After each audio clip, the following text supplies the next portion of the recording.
Pastor Felipe, antes da gente falar de como fazer, dos erros, dos acertos na gestão de célula, eu gostaria de voltar um pouquinho os olhos para as Escrituras, pois ainda há quem não entenda o porquê da igreja ser organizado em célula, né?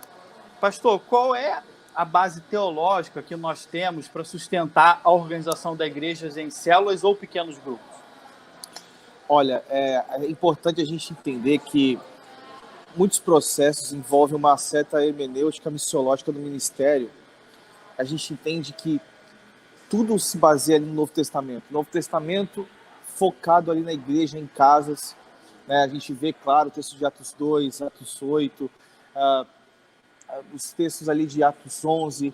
Então nós temos muita base bíblica, teológica, que a igreja no Novo Testamento, ela se expandiu em casas, ali, o ministério começando em casas.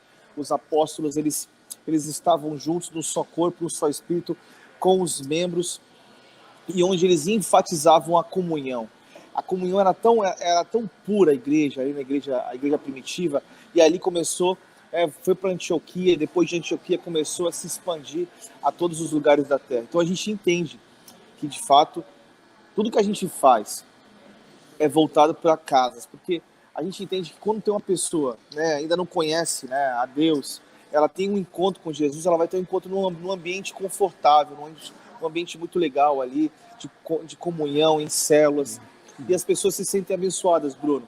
E a gente tem visto isso, não só aqui no Brasil, mas fora do Brasil, e toda essa igreja em casa se expandindo em todos os lugares do mundo. A gente tem visto que esse resultado tem dado muito certo.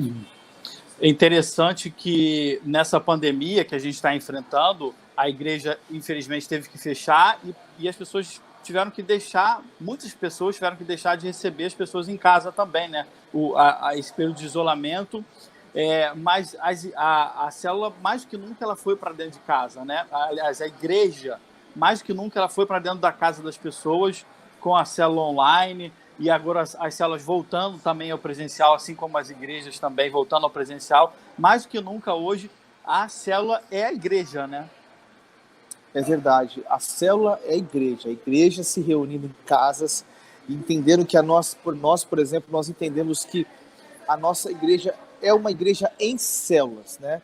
Ou seja, onde o foco principal depois do culto é a reunião em casas. Assim, exatamente como está em Atos 2, ali, do verso 37 em diante.